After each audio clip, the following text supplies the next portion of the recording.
നമസ്കാരം.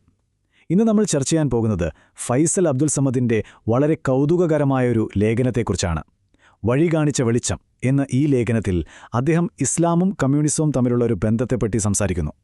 അദ്ദേഹത്തിന്റെ ചിന്തകളിലേക്കും കാഴ്ചപ്പാടുകളിലേക്കും നമുക്കൊന്ന് ഇറങ്ങിച്ചെല്ലാം. കണ്ടില്ലേ, ഈ വാക്കുകളിൽ തന്നെ എല്ലാം അടങ്ങിയിട്ടുണ്ട്. ഒരേ വ്യക്തി അദ്ദേഹത്തിന്റെ ജീവിതത്തിൽ ഇസ്ലാമും കമ്മ്യൂണിസവും എത്രത്തോളം സ്വാധീനം ചെലുത്തി എന്ന് ഇതിൽ വ്യക്തമാണ്. ഈ രണ്ടു വലിയ ആശയങ്ങൾക്കിടയിൽ ഒരു വ്യക്തി നടത്തിയ യാത്രയാണ്, ഒരുപക്ഷേ ഒരു സംഘർഷം തന്നെയാണ് നമ്മളിവിടെ കാണുന്നത്. ശരി, അപ്പോൾ നമുക്ക് ഈ വിഷയത്തെ ഒന്ന് അടുക്കിപ്പെറുക്കി മനസ്സിലാക്കാൻ ശ്രമിക്കാം. ആദ്യം നമ്മൾ അദ്ദേഹത്തിന്റെ പ്രത്യയശാസ്ത്ര യാത്രയെക്കുറിച്ച് സംസാരിക്കും. പിന്നെന്താണ് ഈ ചൂടുള്ള ഐസ്ക്രീം എന്ന് നോക്കും. ആശയവാദവും ഭൗതികവാദവും തമ്മിലുള്ള വ്യത്യാസം, ഖുർആനും ദാസ് ക്യാപിറ്റലും തമ്മിലുള്ളൊരു താരതമ്യം, വിപ്ലവത്തിന്റെ ഭാഷ, അവസാനം ഈ യാത്രയ്ക്ക് വെളിച്ചമായ ആ വ്യക്തിയെക്കുറിച്ചും നമ്മൾ സംസാരിക്കും. അപ്പോൾ നമുക്ക് ആദ്യത്തെ ഭാഗത്തേക്ക് കടക്കാം. ഈ വിശകലനം മുഴുവൻ അടിസ്ഥാനപ്പെടുത്തിയിരിക്കുന്നത് ഒരൊറ്റ ചോദ്യത്തിലാണ്. ഇതാണ് ആ ചോദ്യം: ഒരു മുസ്ലിമിന് ഒരു കമ്മ്യൂണിസ്റ്റാകാൻ പറ്റുമോ? ഒരേ സമയം ഈ രണ്ട് ആശയങ്ങളെയും നെഞ്ചിലേറ്റാൻ സാധിക്കുമോ? ഇതിന്റെ സാധ്യതകളും പരിമിതികളുമാണ് ലേഖകൻ ഇവിടെ പരിശോധിക്കുന്നത്. ഈ ഒരു ആശയക്കുഴപ്പത്തെ, ഈ വൈരുദ്ധ്യത്തെ വിശദീകരിക്കാൻ വേണ്ടി ലേഖകൻ വളരെ രസകരമായൊരു രൂപകം ഉപയോഗിക്കുന്നുണ്ട്. അതാണ് ചൂടുള്ള ഐസ്ക്രീം. കേൾക്കുമ്പോൾ തന്നെ നമുക്കറിയാം അതൊരു വൈരുദ്ധ്യമാണെന്ന്. ചൂടുള്ള ഐസ്ക്രീം എന്നത് പ്രായോഗികമായി സാധ്യമല്ലാത്ത ഒന്നാണല്ലോ. അതുപോലെയാണ് ഒരേ സമയം മുസ്ലിമും കമ്മ്യൂണിസ്റ്റുമായിരിക്കുന്ന അവസ്ഥയെന്ന് ലേഖകൻ പറയുന്നു. ഒരുമിച്ചു പോകില്ല, പക്ഷേ ചിന്തിക്കാൻ ഒരുപാട് കാര്യങ്ങൾ തരുന്ന ഒരു ആശയമാണത്. അപ്പോൾ ഈ രണ്ട് ലോകവീക്ഷണങ്ങളും തമ്മിൽ എവിടെയാണ് അടിസ്ഥാനപരമായി വേർപിരിയുന്നത്? അതാണ് നമ്മൾ അടുത്തതായി മനസ്സിലാക്കേണ്ടത്. ഇതാണ് ആ അടിസ്ഥാന വ്യത്യാസം. ലേഖകന്റെ കാഴ്ചപ്പാടിൽ ഇസ്ലാം എന്ന് പറയുന്നത് ആശയവാദവും ഭൗതികവാദവും ചേർന്നൊന്നാണ്. അതായത് ഈ ലോകത്തെക്കുറിച്ചും ചിന്തിക്കണം, പരലോകത്തെക്കുറിച്ചും ചിന്തിക്കണം. പക്ഷേ കമ്മ്യൂണിസം അങ്ങനെയല്ല. അത് തനതായ ഭൗതികവാദമാണ്. ഈ ലോകം, ഇവിടത്തെ കാര്യങ്ങൾ അതിൽ മാത്രം ഒതുങ്ങി നിൽക്കുന്നു. ഇത് വളരെ പ്രധാനപ്പെട്ടൊരു നിരീക്ഷണമാണല്ലേ? ഒരു മുസ്ലിമിനെ സംബന്ധിച്ചിടത്തോളം ഭൗതിക ലോകം യാഥാർത്ഥ്യമാണ്. അതുകൊണ്ട് കമ്മ്യൂണിസത്തിന്റെ ഭൗതികവാദപരമായ പല കാര്യങ്ങളും ഉൾക്കൊള്ളാൻ ഒരുപക്ഷെ അയാൾക്ക് കഴിഞ്ഞേക്കാം. എന്നാൽ ഒരു കമ്മ്യൂണിസ്റ്റിന് ഭൗതികതയ്ക്കപ്പുറമുള്ള ദൈവവിശ്വാസം, മരണം, പരലോകം പോലുള്ള കാര്യങ്ങൾ അംഗീകരിക്കാൻ കഴിയില്ല. അവിടെയാണ് ആ ആശയപരമായ വഴിപിരിയൽ സംഭവിക്കുന്നത്. അടുത്തത് ശരിക്കും നമ്മളെ അത്ഭുതപ്പെടുത്തുന്ന ഒരു താരതമ്യമാണ് ലേഖകൻ നടത്തുന്നത്.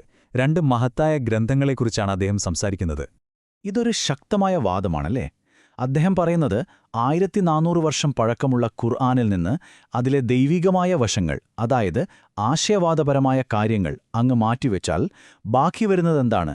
ഏതാണ്ട് 200 വർഷം മുൻപിറങ്ങിയ ദാസ് ക്യാപിറ്റലിനോട് സാമ്യമുള്ള ഒരു ഭൗതിക ദർശനമാണെന്നാണ്. ഖുർആനിന് കോപ്പിറൈറ്റ് ഇല്ലാത്തത് ദാസ് ക്യാപിറ്റലിന്റെ ഭാഗ്യം എന്ന് അദ്ദേഹം തമാശ രൂപേണ പറയുന്നുമുണ്ട്. ഇനി നമുക്ക് വിപ്ലവകാരികൾ ഉപയോഗിക്കുന്ന ചില വാക്കുകളിലേക്കും മുദ്രാവാക്യങ്ങളിലേക്കും വരാം. അവിടെയും ഈ രണ്ട് ആശയങ്ങളും തമ്മിലുള്ള ബന്ധം കാണാൻ കഴിയുമെന്നാണ് ലേഖകൻ പറയുന്നത്. നമ്മളെല്ലാവരും കേട്ടിട്ടുള്ള അഭിവാദ്യമാണ് ലാൽ സലാം. ഇതിന് ലേഖകൻ രണ്ടായി മുറിക്കുന്നു.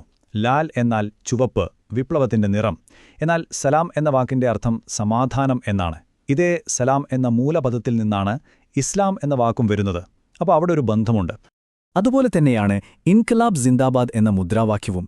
ഇതിനെയും ഒരു ഇസ്ലാമിക വീക്ഷണകോണിലൂടെ കാണാൻ ശ്രമിക്കുകയാണ് ലേഖകൻ. ഇൻഖിലാബ് അഥവാ വിപ്ലവം എന്നത് ഈ ലോകത്തിലെ അനീതിക്കെതിരായ പോരാട്ടമാണ്, ഒരുതരം ജിഹാദ്. സിന്ദാബാദ് എന്നാൽ അനശ്വരമായി ജീവിക്കുക എന്നാണ് അർത്ഥം. അത് പരലോക ജീവിതത്തെ, അതായത് ആഖിറത്തിനെ സൂചിപ്പിക്കുന്നു. അപ്പോൾ ഇഹലോകത്തിലെ പോരാട്ടവും പരലോകത്തിലെ ശാശ്വത ജീവിതവും ചേരുമ്പോൾ ഇൻഖിലാബും സിന്ദാബാദും ഒന്നിക്കുന്നു. ഇതുവരെ പറഞ്ഞ ഈ ആശയങ്ങളെല്ലാം ഒരുമിച്ച് ചേരുന്നത് ലേഖകന്റെ ജീവിതത്തിൽ വലിയ സ്വാധീനം ചെലുത്തിയ ഒരു വ്യക്തിയുടെ ജീവിതത്തിലാണ്. അദ്ദേഹമാണ് ഈ ലേഖനത്തിന് വഴി കാണിച്ച വെളിച്ചം. ഇദ്ദേഹമാണ് സഖാവ് അബ്ദുൽ ജലീൽ. ലേഖകന്റെ പിതൃസഹോദരനാണ്. അദ്ദേഹം സ്നേഹത്തോടെ മൂത്താപ്പ അല്ലെങ്കിൽ ജലം എന്നൊക്കെയാണ് വിളിച്ചിരുന്നത്. ഈ പറഞ്ഞ സങ്കീർണമായ ആശയങ്ങളുടെയെല്ലാം ഒരു ജീവിക്കുന്ന ഉദാഹരണമായിരുന്നു അദ്ദേഹത്തിന്റെ ജീവിതം. അദ്ദേഹത്തിന്റെ ജീവിതത്തിലേക്കൊന്ന് നോക്കൂ. തുടക്കം ഖുർആൻ പഠനത്തിൽ നിന്നാണ്. പിന്നീട് അദ്ദേഹം ഒരു വിപ്ലവകാരിയായി പാലിയം സത്യാഗ്രഹം പോലുള്ള സമരങ്ങളിൽ പങ്കെടുത്തു. എന്നാൽ ജീവിതത്തിന്റെ അവസാന കാലഘട്ടത്തിൽ അദ്ദേഹം വീണ്ടും തന്റെ ആത്മീയ വേരുകളിലേക്ക് മടങ്ങി ഒരു ഖുർആൻ പരിഭാഷയ്ക്ക് വേണ്ടി ജീവിതം ഒഴിഞ്ഞുവെച്ചു. രണ്ടു ലോകങ്ങളിലും ഒരുപോലെ സഞ്ചരിച്ച വ്യക്തി.